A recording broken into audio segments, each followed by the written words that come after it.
What's up, everybody? Welcome to Podcast Now. I'm Alex, and in this video, I want to go over 5 beginner tips for Helldivers 2. So Helldivers 1 veterans, you can skip this one out, but you know what? Helldivers 2 is blowing up, 1 million plus probably sales, right? So many, I'd say, new people to the franchise, and I think the game is deserving of that. But, you know, with that being said, there's plenty that people that have never played kind of need to know. So again, beginners, if you're just jumping in for the first time. Real quick, before I get too far in, I do just want to thank PlayStation for the review code / just code in general. We're going to be using it to make this video right now. Let's go into it. Number 1, I want to talk about the difficulty. So you might be going in and saying, well, how hard is this game? So what I would say is to just always start out on easy. In fact, as I've played actually over the past few nights even, there's plenty of people in level 10, level 12, level 15 still playing on easy. Now, yeah, higher levels, it may be more fun, right? More challenging, and, you know, the opportunity to be tested a little bit more and more XP and all that jazz. But,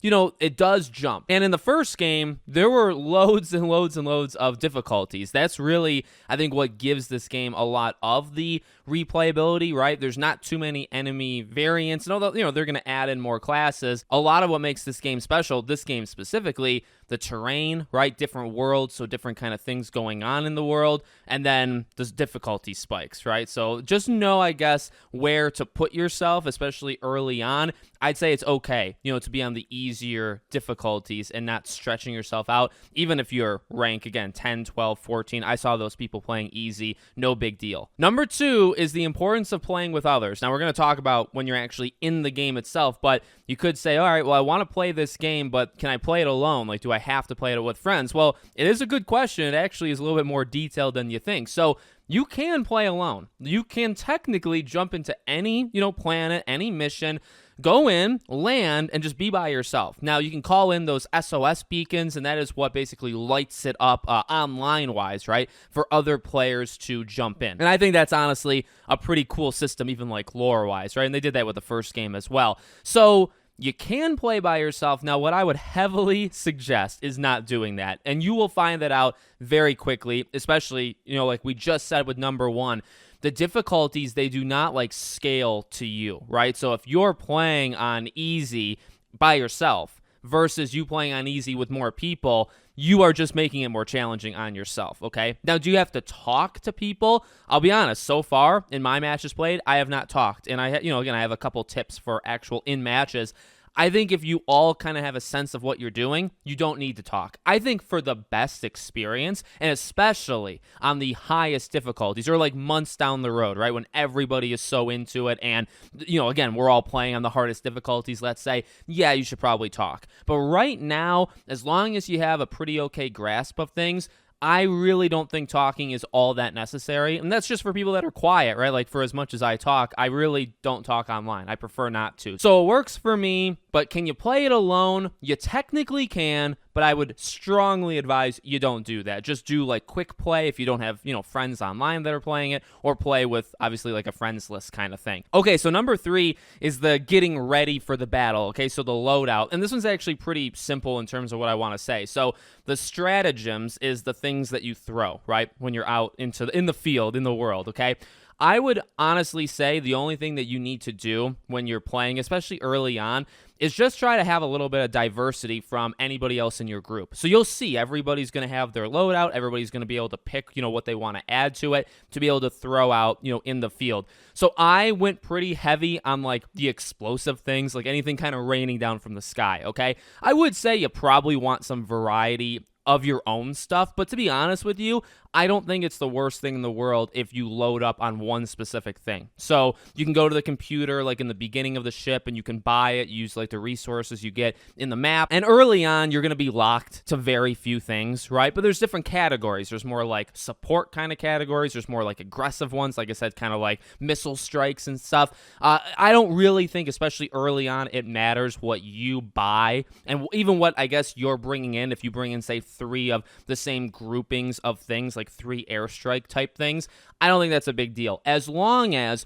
your group kind of has a mix. You don't want everybody to have the exact same thing. Now, maybe a more aggressive, kind of fighting thing like that, like the airstrikes, maybe if everybody had that, it wouldn't be the worst thing in the world. But generally, I do believe you want some diversity just so you have kind of everything checked off, right? Kind of the more the merrier in this case. Okay, number 4 is specifically going to be on friendly fire, all right? So there is no turning this off. This is a key feature in the first game, key feature in this game. Now, it's rough. If you get attacked, and it doesn't really take much, honestly, if you shoot somebody by accident or if you throw down a turret, which turrets are very powerful and can be used very well, but they can also take you out in about a quarter of a second if you step in front of that thing. Or if an enemy comes at you and the turret just decides to shoot that enemy and shoots through you, okay? It is a risky move, but you know what? It's kind of worth it. No, ultimately, friendly fire is something you just have to be very aware of, okay? Now, what I found to work the best is 2 different things, okay? Number 1, kind of preserving bullets. Now, that's actually a whole separate thing, right? Because the reloading is an interesting, feature in this game.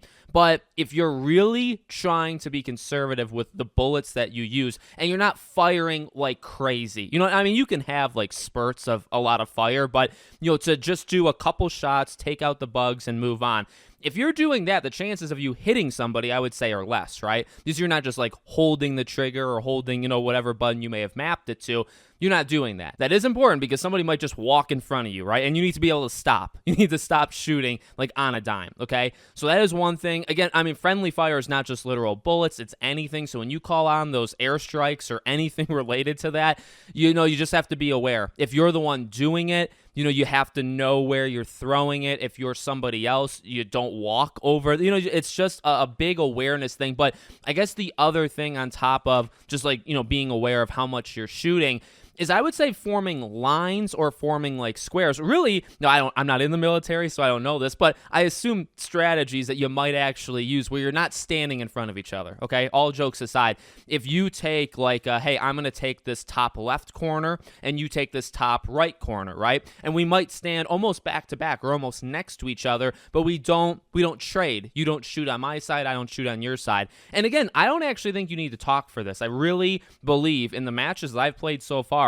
people just know that. Now, sometimes I'll step in front of fire by accident. Sometimes other people will step in front of my fire. Yeah, you'll get caught in an airstrike or 2, right? But generally, keeping like a straight line or quadrants, like you take this area, I take that area, that is the easiest way, I think, to avoid attacking each other. The enemies deal a lot of damage. They're aggressive. Sometimes they don't stop, right? Like there's a lot to worry about in this game when it comes to death and just fighting. You don't need to make it worse by attacking each other, right, by accident. So that's something to just remember. And then the 5th tip is pretty much anything else in the actual, mission. So look, some missions are pretty simple. Like you land and you just have to kill a certain amount of bugs, right? And then you extract. Some missions, and most of them, I would say, are more open, right? You have, say, 40 minutes and you have a couple objectives to do, normally like 2, right? And I think they actually increase with difficulty, but let's just say 2. So what I would recommend, a few things. Number 1, staying together. So this follows that friendly fire thing, like staying in a pack and staying in a strategic kind of pack, right?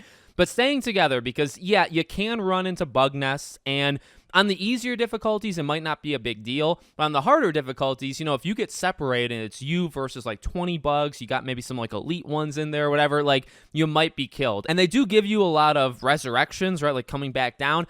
But you don't have infinite of them, and on harder difficulties, you're going to need them, like, in specific instances. You don't want to waste them by separating from the group. So I would personally stick together and just go everywhere together. So that's really the part 2 of this 5th tip.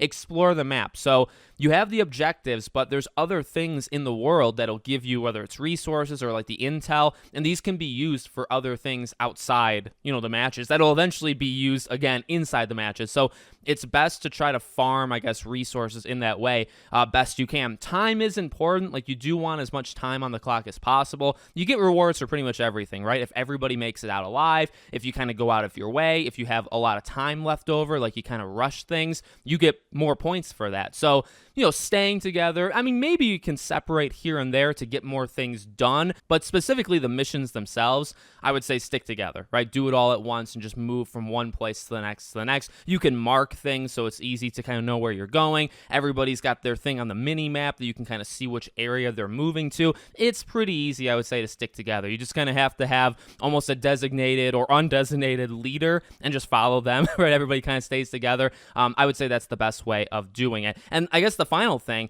that reloading that I mentioned. So this is the same thing in the first game. It's use it or lose it kind of thing. There's other games besides Helldivers that have done this.